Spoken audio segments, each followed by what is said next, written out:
Okay, good. We're ready. Okay, so this is our group, and I guess we'll just get right into it. We'll start with the class dojo that we all looked at.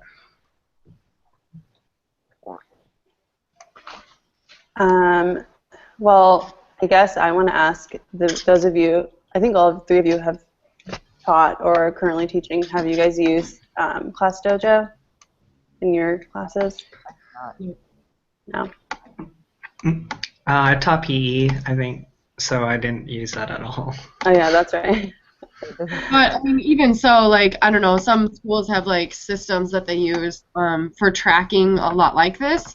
I mean, I don't know if you guys like grew up in this, like in a, when they had sort of like school-wide online programs for doing grades and stuff like that. But like, I mean, I've done like Blackboard and Moodle, which seem kind of similar. I mean, this is a little bit more like caricature-y, like it seems more targeted towards like younger students.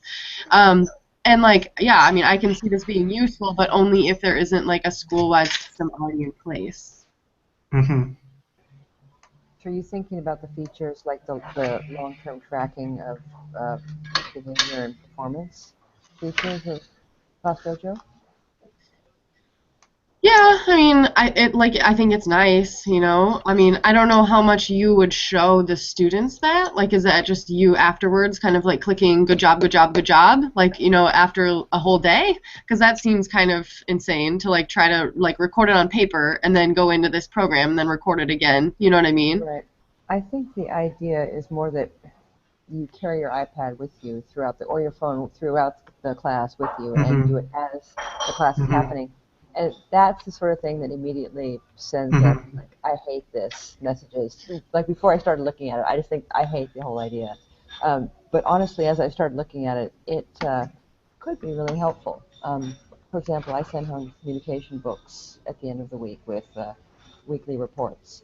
And pretty much by the end of the week, all I have to go on is any egregious misbehavior that I remember, or something spectacularly good, and then written work. And, a lot falls through the cracks with that. So I thought that this could be a really great way to record small moments throughout the day as they're happening.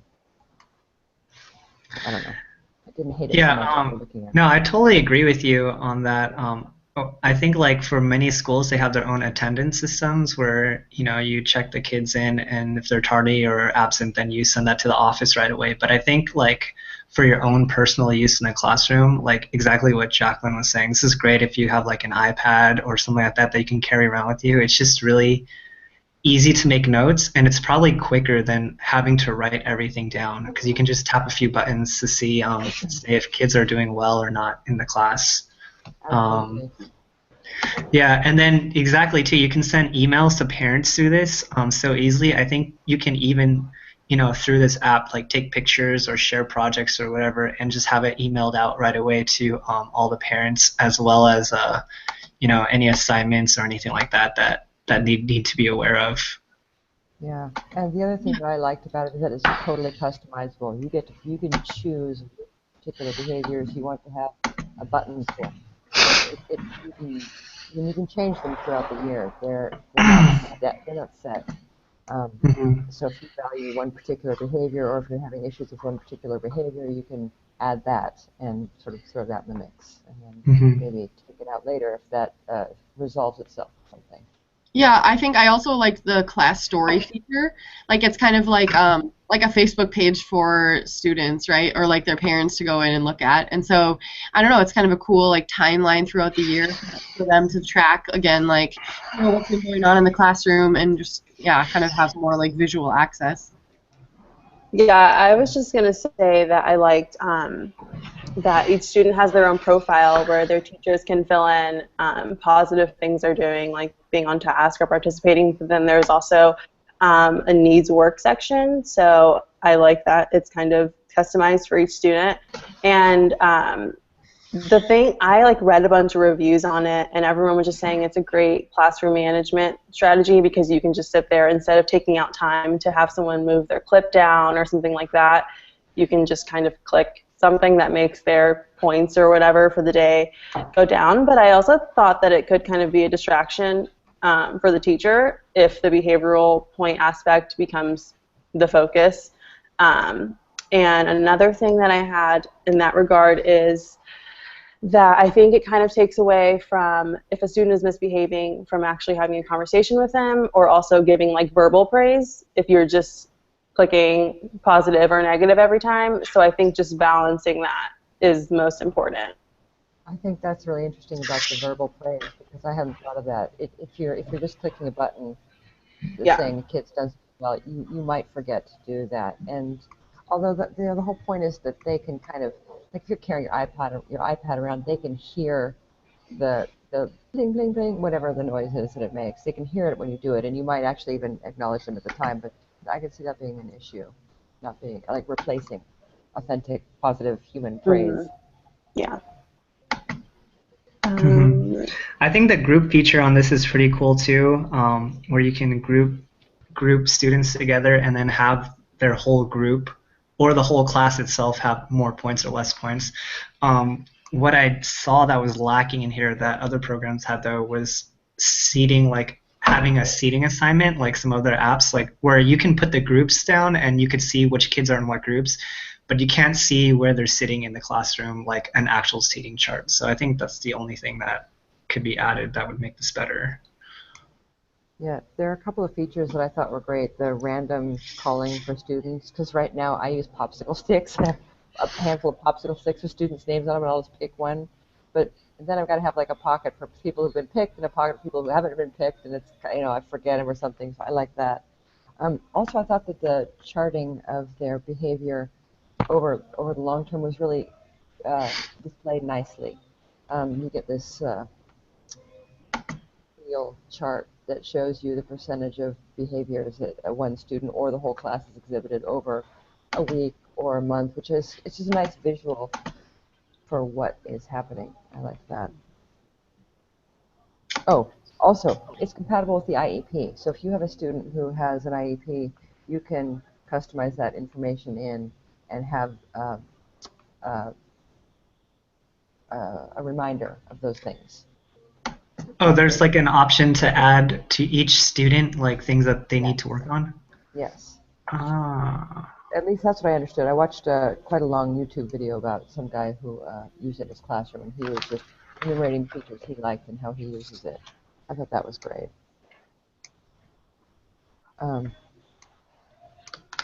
Let's see. I had another disadvantage. I'm not trying to put on all the negative things, but I just read a lot of reviews. Someone said that publicly displaying the points to an entire classroom can impact students that are sensitive or shy.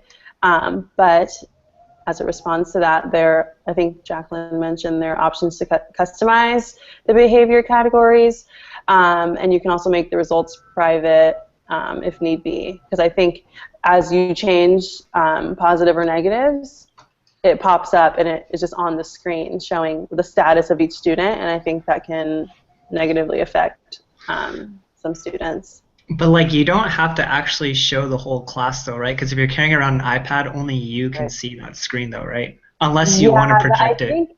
I think some of them were projected on the smart board things. So I just think. But that's like your choice though, right? Exactly. Yeah.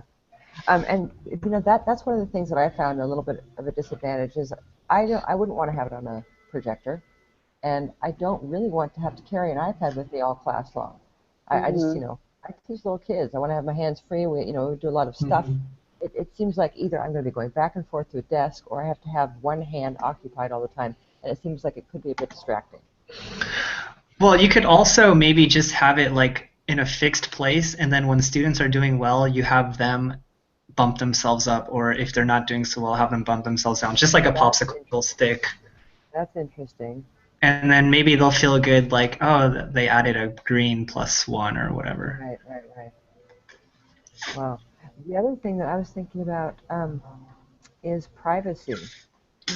Everything that's online is forever. And I know that it's not a big deal when you're talking about elementary students, but it's just a whole extra store of information that's going to be about this child that would probably be somehow accessible forever. Like is your behavior in the middle of school going to come up and bite you later on. You know what I mean? Yeah. It's kind of, I just worry. I wonder about that.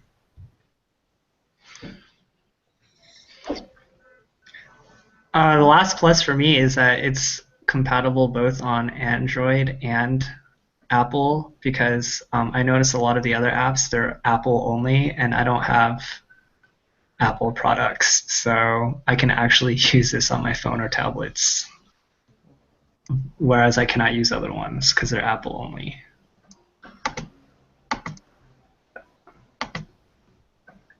Let's see.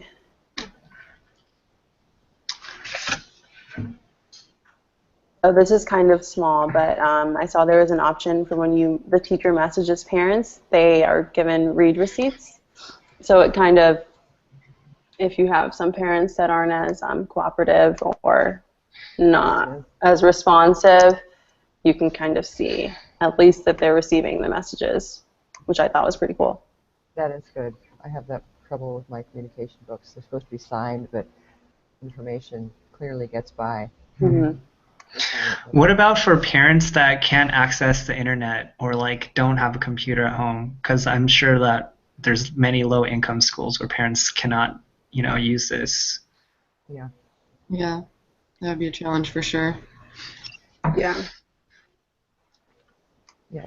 In general, that's one of the things I tend to shy away from technological classroom tools. I think kids get enough stimulation in that way regularly outside of class. Do we really need to be bringing it into the class? Do we need that to keep them engaged? If we need that to keep them engaged, like ClassDojo is supposed to be a motivator for kids too.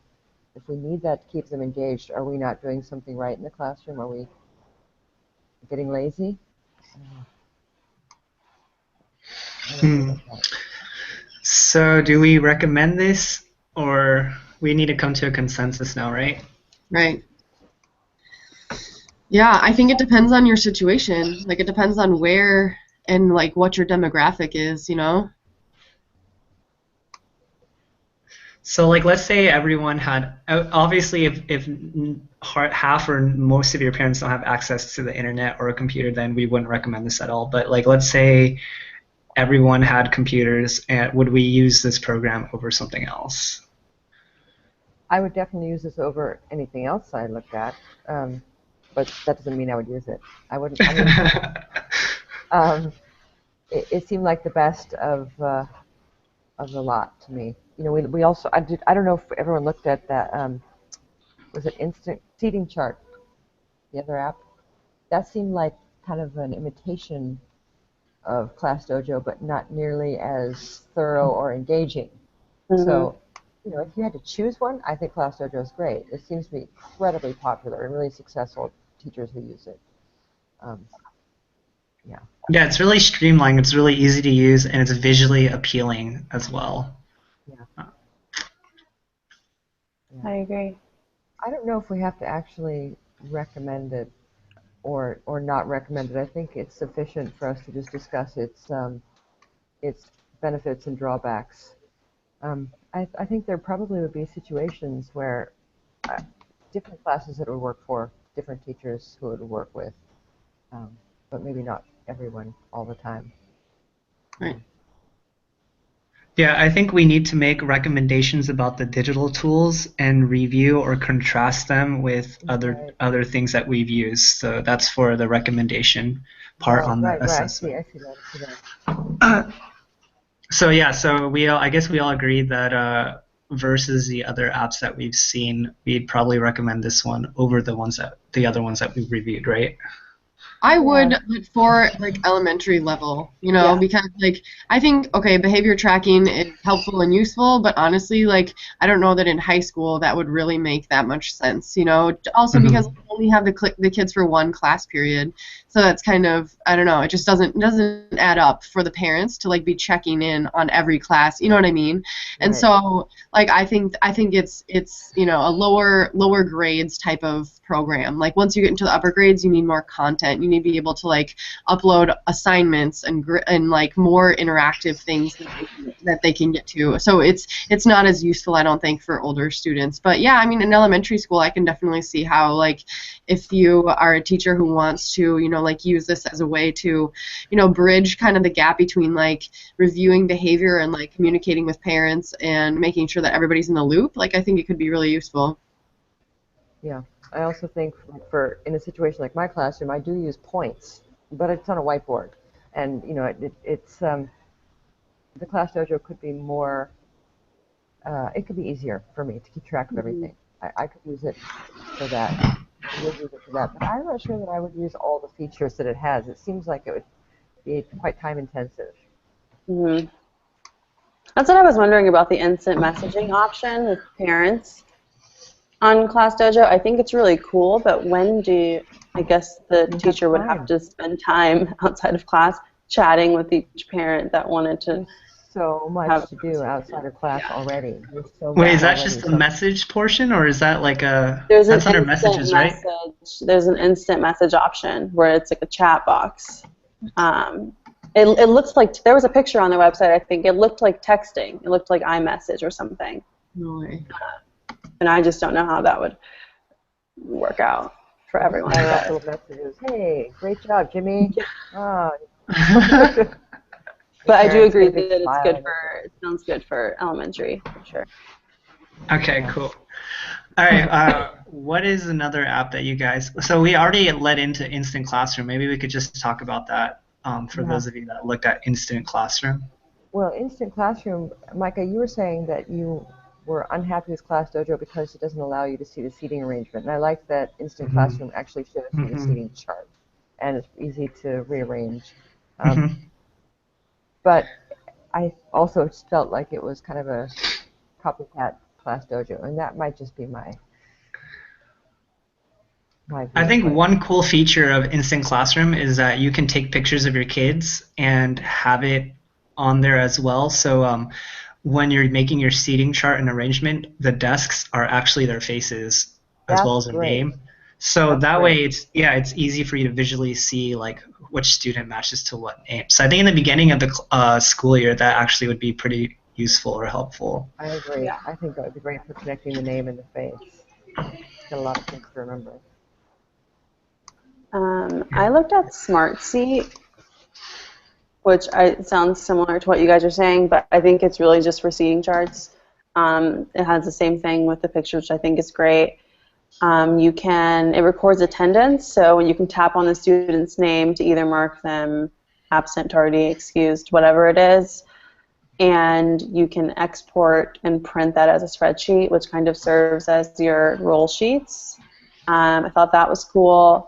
I guess it was kind of hard to find shortcomings for something like that, but something that I came up with was the random seating option may put students together that maybe shouldn't be together, but you can change that, obviously. When you're trying to find negatives to very specific apps, with very specific usages, like it is what it is. Right. It helps with their seating. It's like the smart sand timer. What are you going to say about it? It's wow, yeah, it's a terrible timer. I mean, it's timer. The specificity of the apps kind of limits the positives or negatives. I don't know. Yeah, I think that the way you're talking about the SmartSeat, I mean, it's great that you can customize like how students are seated and everything, but I think it falls short because Class Dojo, you can do almost all the same stuff as well as communicate with parents and send reports home, versus this is just your own program for your own personal use. So like you can make notes and stuff, but you can't share that with anyone. If you wanted to share anything, you'd have to do a separate thing for it. Yeah.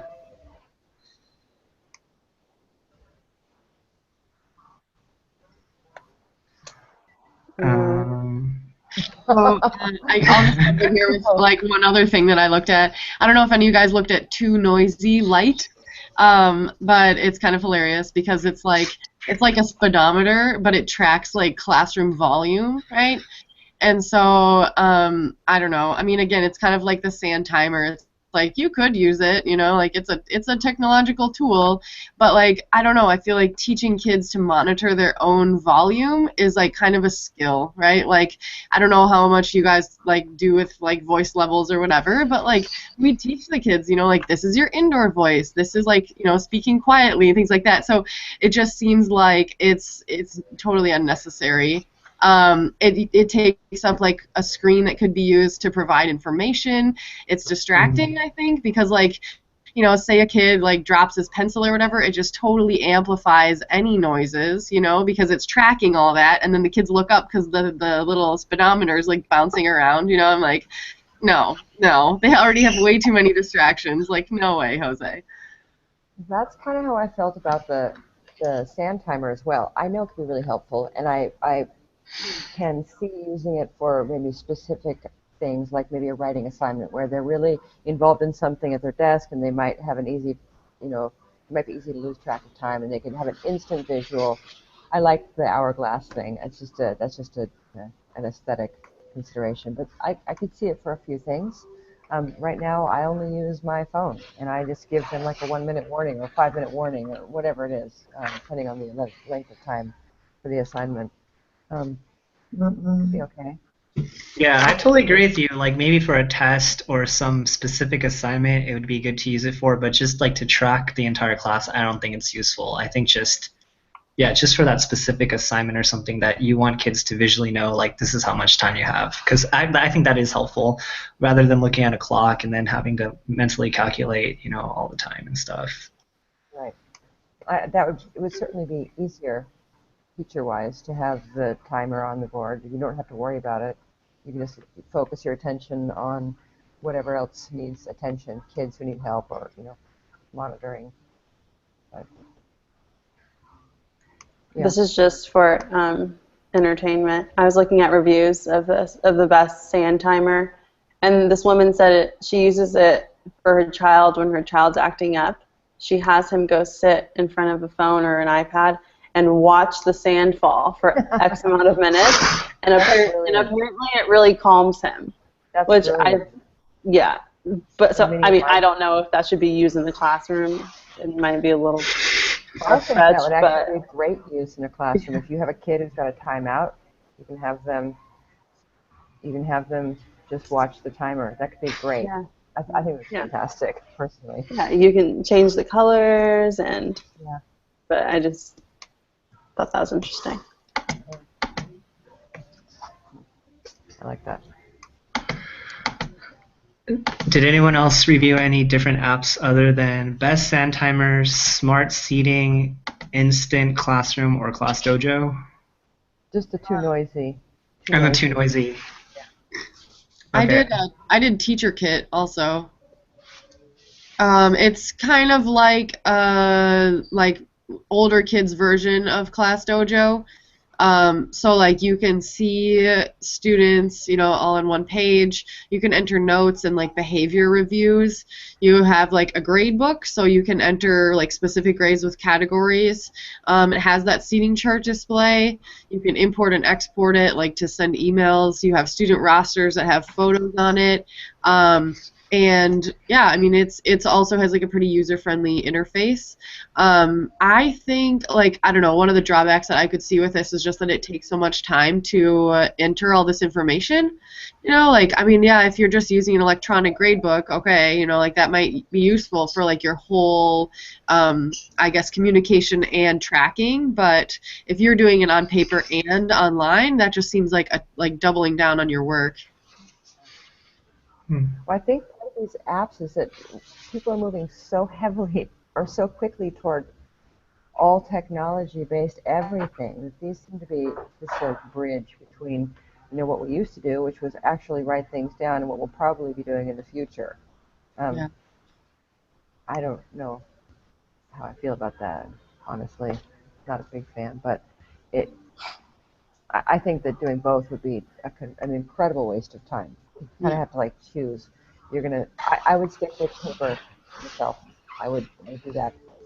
Some people would prefer to go jump into the technological pool and, you know, take advantage of all these things. But there's a bit of a learning curve for some of them. There's a lot of time at the front end, investment at the front end. And again, it might pay off. It might, over the long run, if you really become proficient with it, it could be, a lot of these tools could be really beneficial. All right, so to wrap this conversation up, let's just recommend or not recommend these apps that we've discussed. And why. I guess. So, okay. Too Noisy Light, I think, is just distracting. Like, I don't think that it's a super. I wouldn't recommend it. But I kind of like the specific. Okay, let's just do Too Noisy Light first. Sorry. It's okay. I agree. I think it's too distracting. I looked at Too Noisy. I didn't know it was light or not, but I thought it was distracting as well. And kids need to focus on what they're doing, not constantly looking up at a jumping needle. Yeah, I agree as well. Okay. All right, so we agree that that is not a good program. So the next one, best sand timer. For specific applications, yes. If you want to like have a kid watch it while they're in timeout to count down their timeout, that's fine. But I think otherwise it's kind of obnoxious and unnecessary. I think if you're gonna use a timer, because in the classroom I'm observing it now, she uses like just a plain, what's it, digital clock timer. I guess if you're gonna use one, it looks better, and you can do colors and stuff. But if you don't need it, I think it's also kind of unnecessary. Would you personally use it in your class? If I was going to use a timer, yes, I would use it. Like if I wanted to use a timer for things, but I don't know. I would recommend it with reservations.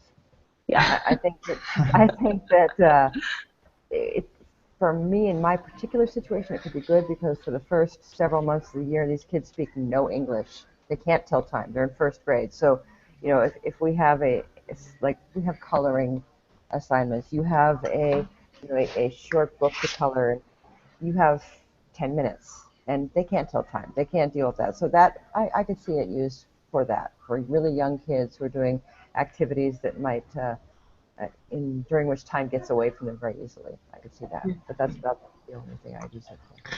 So I guess we agree that if we actually used a timer, this would be good, but the consensus is that having a timer itself is just plus or minus. Yeah. Okay, cool. Smart Seat.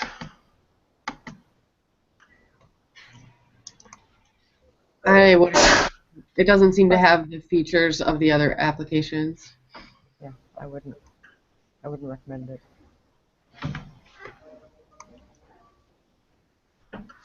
Yeah, I think it's it's simplistic as well, but yeah, I think just the other app of ClassDojo, being able to communicate with parents and being able to add other stuff to it just makes it a better app to use, because there's no way you would use both apps at the same time. Right. Yeah. And I feel the same way about Instant Classroom, but what do you guys feel? I feel the same way. I just felt like Instant Classroom had some of the features of ClassDojo, but not enough of them and not of the right kind of them. I don't know. I wasn't impressed. I wouldn't use it. Yeah, I like the ability on ClassDojo to communicate and to like publish and talk to parents and things like that. So I think that should be integrated. If you're going to track behavior, you want to be able to share it. There's no reason to track it if you can't like help parents be included in that. Yeah. Okay, so basically the only program we really recommend then is ClassDojo. Yep. Pretty much. Cool. I guess that wraps up our convo. Is that it? Yeah. Great. Hopefully it recorded correctly. Okay. Anything else you want to say before I stop it? No. All right. I'm good.